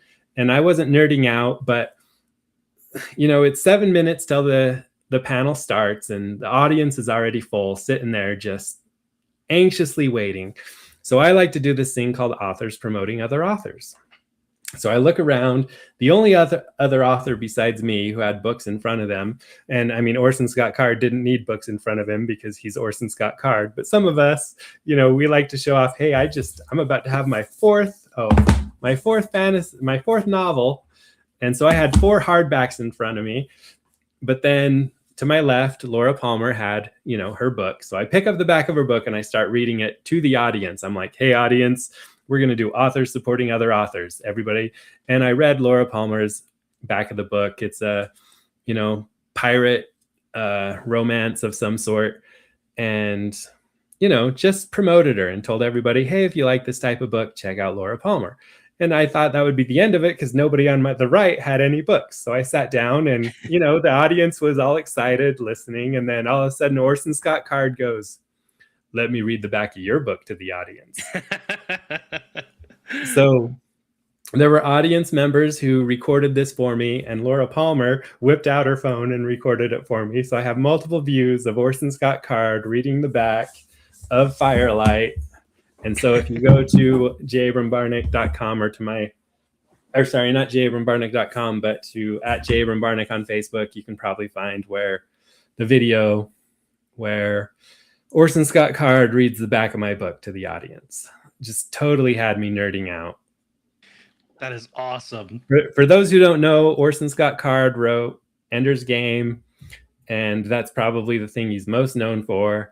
And it's been made into a movie. He's amazing. Yeah, Anyway. Speaking of not so great adaptations, random kid put in the chat, the enemy gate is down, which if you're familiar with Ender's Yes. Game is said a lot. So Yeah. I reread Ender's Game before I finished, before I started and before I finished technically Magic, because I wanted to see how he dealt with the military people talking about him, because I had military people talking about Rich. So I would say that there was some influence from Ender's Game, even though mine takes place in Elko, Nevada, and it's contemporary kind of now. It's not futuristic in space, and there's no buggers. It's just modern. The whole idea of having, these military people talking about a kid just kind of came from, a lot of that came from Ender's Game and that influence. Okay. Yeah, I haven't read they combine to bring the stories back together, because they diverge there at the beginning with Ender's Game and Ender's Shadow, those two separate storylines. And so I haven't read some of the newer stuff where those two storylines converge. But in general, I liked the Ender's Shadow books better. And I think it's because Ender's Game, those sequels go in a very different direction tonally from Ender's Game, whereas Ender's Shadow has a much more similar tone to Ender's Game. Yeah. So you're talking about the series of Ender's Game, like Speaker for the Dead wasn't as good, but then Ender's Shadow was amazing. Yeah, so the Speaker for the Game, or Speaker for the Dead, and what was it, the Xenocide, and so yeah, they were completely separate stories almost. They just weren't Ender's Game. Exactly. They just had the same character. Yep. Whereas the Ender's Shadow, that Ender's Shadow is a basically Ender's Game from another story. It's from Bean's perspective. I don't know if you've read them. And so yeah, it's from Bean's perspective, and then it follows up with Bean's perspective in the immediate sequel, because there's a huge time jump between Ender's Game and I think it's Speaker for the Dead is the next one. And there's that it's like a 50-year jump, because he's in light speed. Yeah. And so he doesn't age near as much, but the rest of the world has gone 50 years into the future. But the Ender's Shadow series, it picks up right where Ender's Game left off, because it leaves off. It doesn't show this in the movie, but at the end of Ender's Game, where they're at gets stormed by militaries from other countries who are there to kidnap the dragon army that Ender had been training. Yes. And so Ender leaves, and all of his friends, well, not all of them, but a lot of his friends have been kidnapped. And so there's kind of this weird disconnect in the story, and they do provide a reason for why Ender had to leave, but it almost feels out of character for Ender, because he's so compassionate. Yeah. Regardless of whether it was logical for him to leave, I don't feel like he would have. So anyway, that's... Yeah. I feel like he went to where the buggers were because he was compassionate and he was looking for a place, right? Like he was looking for something. Yeah. But I mean, seeing Orson Scott Card at a panel talking about this stuff, like he came to LTE and quite a few years ago too, and I saw him there.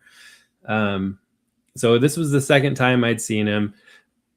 The first time, I think I was doing a couple panels. I wasn't ever on one with him, and this time I was, and just, you know, it's just, he's one of the guys that I read when I was young.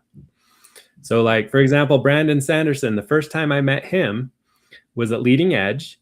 I was sitting there reading Slush, and this guy walks in who hasn't published anything, and I was immediately turned off by him, not because of anything he did, but because everybody at the table that was on Leading Edge with him the semester before, so he was in Leading Edge too, he just wasn't in Leading Edge the semester I started. They all got up and went and surrounded him and started treating him like a celebrity. And I immediately am turned off by people if other people treat them like celebrities. It's just weird, probably because I'm an engineer and I don't know. I don't know. And Brandon's a great guy. He did nothing wrong. And he's amazing and he's nice and he's not someone that you would be turned off from. But I immediately didn't like him at that moment because everybody. And so, you know, he hadn't published anything at that time, but he was a great writer and he was coming to tell everybody that he had got an advance for his first book. And he was super excited about it. And they all knew him and I didn't. And that was the first time I met him, right? And so I met him right as he was becoming famous. It's hard to feel like, and then a lot of the authors, you know, you see him, I've been in the author community for years. I've seen them become good or, you know, start with first book and, you know, you just see these things. And then it happens too, like in sports. So, you know, you see someone playing high school football and, you know, they're playing just down the way. There's two NFL players that played 15 minutes from my house, Isaac Wilson and Jackson Dart, right? They played 15 minutes from my house and in high school. And then you see him go to college and then you see him go to the pros. And I don't know, we ran into Zach Wilson, his older brother, Zach. I ran into Zach Wilson and everybody's like, get a picture with him. And I'm like, you know, no big deal for me. But it was a big deal for my wife. So she made me do it. And so, you know, then I sent it to my BYU fans. That's fine. But it's not just authors. It's just, I don't have, for whatever reason, whatever it is that makes other people like celebrities, I don't have it. But because Orson Scott Card, I read him when I was 10. And maybe it's something to, like, we're both software engineers. I don't know. Maybe we're more impressed by code than we are by fame or technical cool stuff, you know. But anyway, funny story about Jackson Dart. I did not know this. I mean, he has a last name Dart, and I didn't put two and two together. So I played high school football with this guy named Brandon Dart in Roosevelt, Utah. And I had no idea that Jackson Dart was Brandon Dart's son. Like that connects more with me than the fact that he plays for the NFL. Is like, oh, cool. Brandon Dart's son. I played with his dad. Brandon Dart was really cool. And I just found that out when I did my signing. I was driving with Jacob down to Roosevelt, my hometown, to do my book signing. And Jacob's like, yeah. And Jackson Dart's Brandon's son. And I was like, wait, what? Because he was playing 15 minutes. I knew he was playing at Eagle, you know, or what do they call it? Now I forgot the name of the high school, just right by me. Corner Canyon High. And he was playing there. And I think my neighbor was coaching for, not the head coach. He was like a special teams coach or something for Corner Canyon for a couple of years while Jackson Dart was there. It just wasn't that big of a deal. And I had no idea that Dart and the Dart I played high school with were connected. So those connections are cool, but like meeting someone famous just doesn't really do it for me normally. But Orson Scott Card, because I read Ender's Game and his stuff when I was like 11, I think because of maybe the age, I don't know. And then having him read the back of my book, I don't know. I geeked out for like the first time. You know what gives me similar vibes to Ender's Game He's the first book in the Halo series, actually. Oh, really? So I haven't read the Halo series. yeah, so it's a prequel to the first game, Right. and it includes them as kids getting taken away from their family and ending up becoming the Spartans, and then it goes into what would later become the Fall of Reach game, and so that's all in that first book. Oh, gotcha. And then the second book is basically the first game. But yeah, that first book gives me a lot of the similar vibes to Ender's Game, because of the child conscription into the army, Yeah. and the main character and his pals showing that they're so much better than the established military people or the people that were there before them, and them outperforming and things like that. So there's a lot of parallels there to Ender's Game with that first Halo book. But yeah, Interesting. For me, what I'm nerding out about this week is a new season of anime started the past couple of weeks, and I'm a couple of episodes into this one anime called, and I'm sure I'm butchering the first name, but it Kusunoki's Garden of Gods. And so this main character, Kusunoki, he has latent spiritual power that is able to repel evil spirits. He hasn't developed it or trained it or anything like that, and he's kind of oblivious to it as well. And he eventually finds out that his writing, it doesn't matter what he writes, but his writing is able to work as a talisman. And so, like, at the very beginning of episode 1, he has directions to this home that a family member had, but they died before they could move in, and so he's taking it over the home. Come to find out that it had been cursed, and there's this evil spirit there. And so he walks up, and the directions that he'd written to the house end up coming into contact with this miasma, and it dispels it. And the writing disappears from the piece of paper that he had. He's like, oh, that it's gone. What?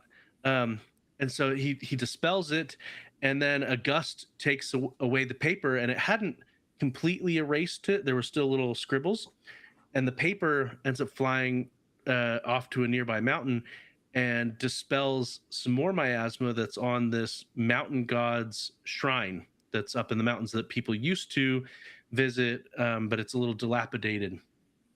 And so the mountain god comes down to his home and wants to live there, and bestow his blessing upon Kusunoki and everything. And so he's kind of this happy-go-lucky who falls into this this kind of symbiotic relationship with these gods that want to live at his home, because it becomes a bit of a sacred ground after he puts up his family name tags on the front and the back, and it creates this like barrier, and so it's the first couple of episodes are just really, really cute, and there's not a whole lot of tension or anything like that. Like, you do see some evil spirits and stuff like that, but it's mostly these other people that are fighting it. But I think it'll end up being a cute anime. I'm curious to see if he takes a more active role in dispelling spirits in the future. But so far it's more happenstance. Like, there's one scene where he's walking to the grocery store, and he's got his groceries listed out, and an evil spirit comes flying out of an alleyway and runs into his grocery list, and he looks at it, he's like, I don't remember what I was gonna buy, because the writing had disappeared when it came into contact with the evil spirit. It's That's cute. Classic. Anime is probably going to have its moment. So you look at so you go back, Lord of the Rings made fantasy mainstream. We can just say it was Lord of the Rings that made it mainstream.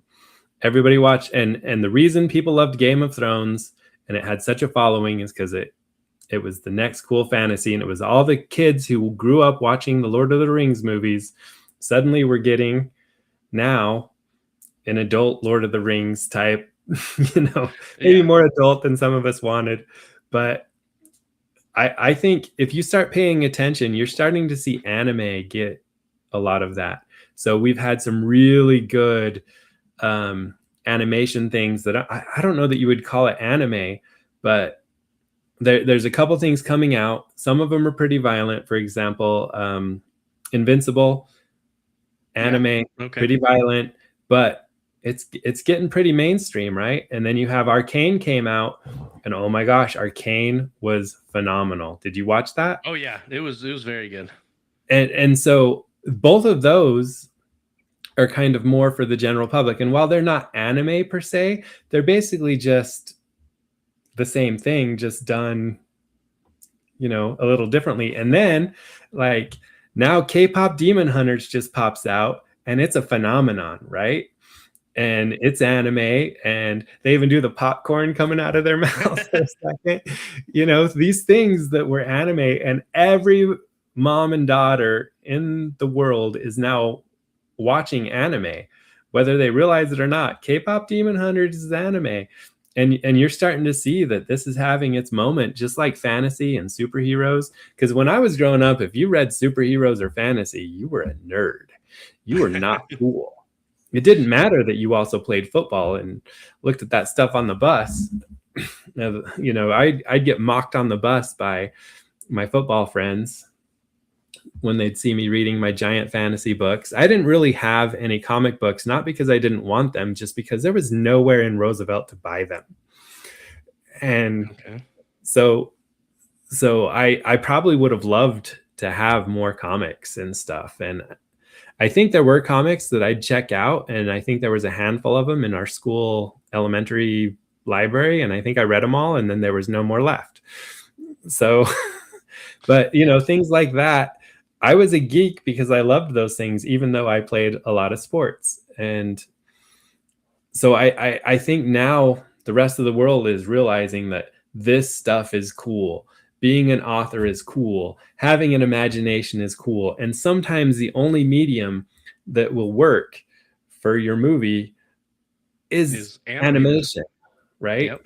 And, like K-pop Demon Hunters would be really hard to do in real life. Yeah. And a lot of anime would. Arcane would have been really hard to do in real life. You could do it, but it's going to be a massive amount of special effects. And same with Invincible. And then, you're starting to see a few more of these animated things come out. And well, like the Mario movie just came out, the second one, they're not, people are becoming more and more used to animation that is geared towards adults, because there was that stigmatism for so long. Oh, it's animated, it must be for kids. Well, you learn very quickly most anime from Japan, it's for adults. It is not for kids, not at all. No. Sometimes the ones that look the most cutesy at the get-go are the darkest that you'll run into. Yeah. And so if you're basing it off of what it looks like, you're in for a rude awakening when you run like and anime is not a genre. It's a medium of every genre that exists. Does that make sense? So it is like, you have movies, you have books, you have anime. It's more like, you say anime, it's like you're saying books. You can have every genre in the world in books. You can have every genre in the world in anime. So if you like sports stories, there's sports anime. You like fantasy stories, there's fantasy. If you like sci-fi stories, there's sci-fi. If you like romance only, there's romance anime. If you like demon only, there's demon anime. And there's like anime about husband-wife relationships. Oh yeah. There's it runs the gambit. But like one that got me, because I went into it on recommendation and didn't know anything beforehand, is an anime called Made in Abyss. And if you look at the artwork that they present with it, you're like, oh, this is going to be a cutesy anime. Oh no, it gets dark real fast, real fast. It is not at all for kids. Um, Yeah. yeah, no, yeah, anime is one where um my kids are constantly coming to me asking me for recommendations because they know they're not allowed to just willy-nilly pick anything, especially for anime to watch, because there's so much that it's strictly geared for adults. It's poorly rated too. So like you'll have 10 animes that are TVMA. 4 of them are PG, even though they're marked as TVMA. 2 of them are very TVMA, right? And then a couple of them are maybe PG-13, maybe R, but not TVMA. And it's so hard to know unless you watch them, right? Yep. And also in anime, they mark nudity always, almost always.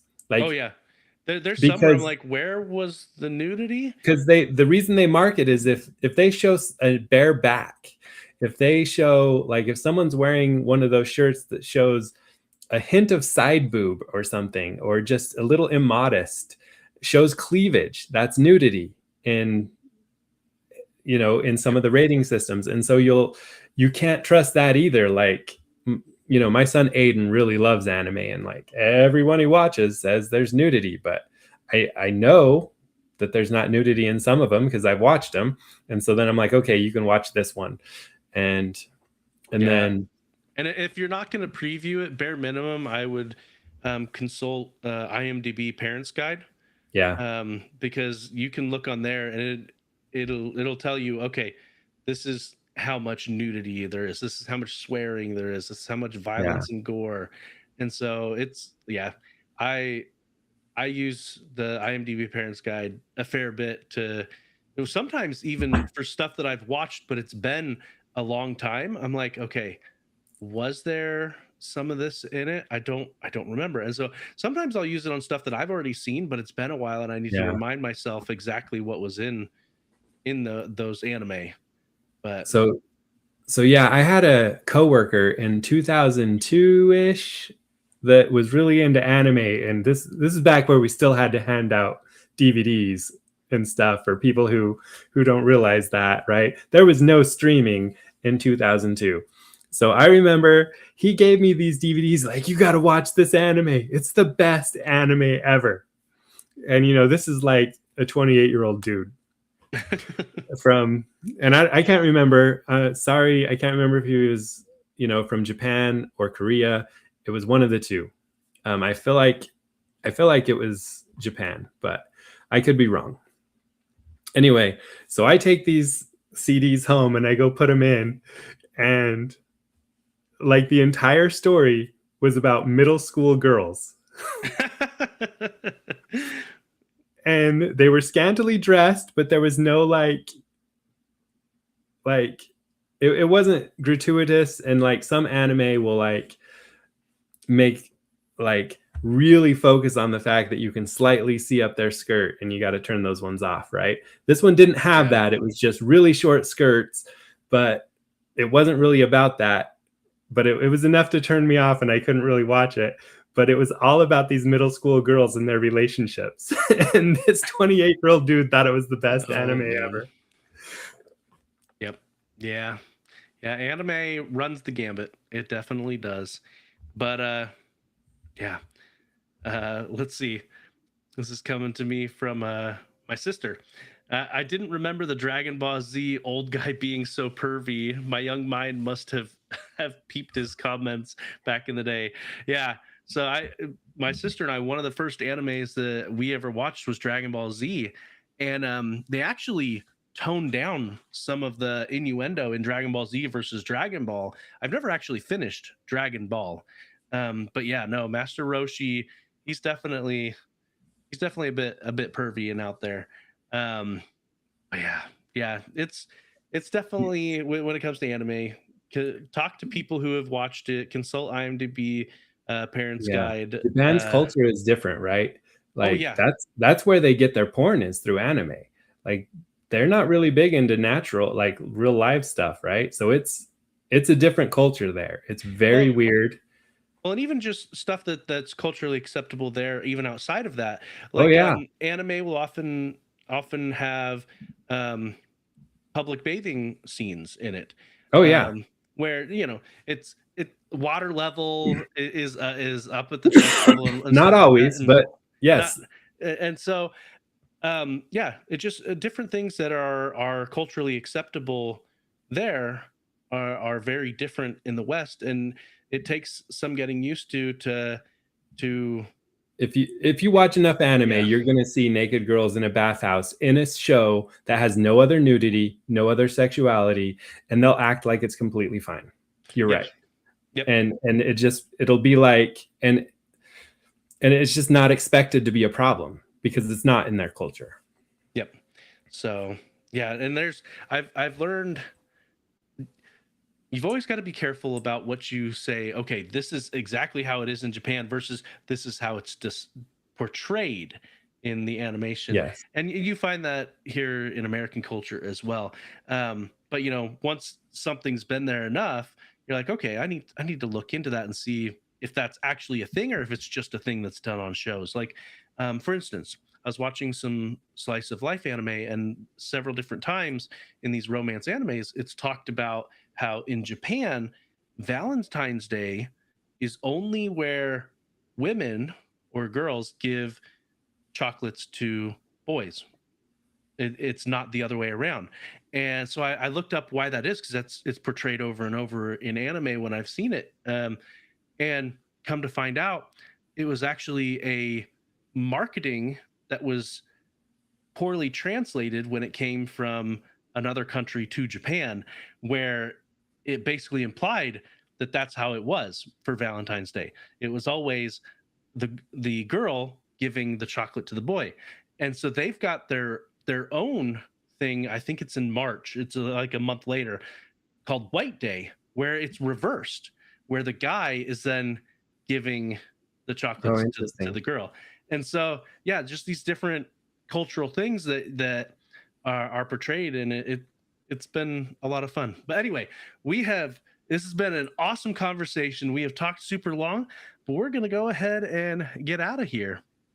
Excellent. It was great fun, Joe. It was a ton of fun. Follow these nerdy dads on social media. Charles at Rock God of Podcasting. Joe at Joseph_Ard. Check out the website, wiseandnerdy.com. And as always, they may not be your father, but they'll always be your daddy.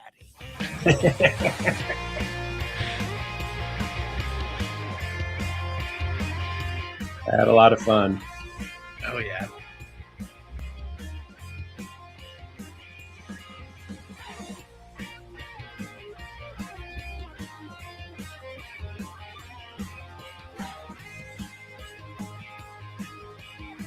How many people do you think will come watch 2 hours of us just chatting? I don't know, but head on over to J. Abram Barneck and get yourself a signed copy of his books. They're great. Hey,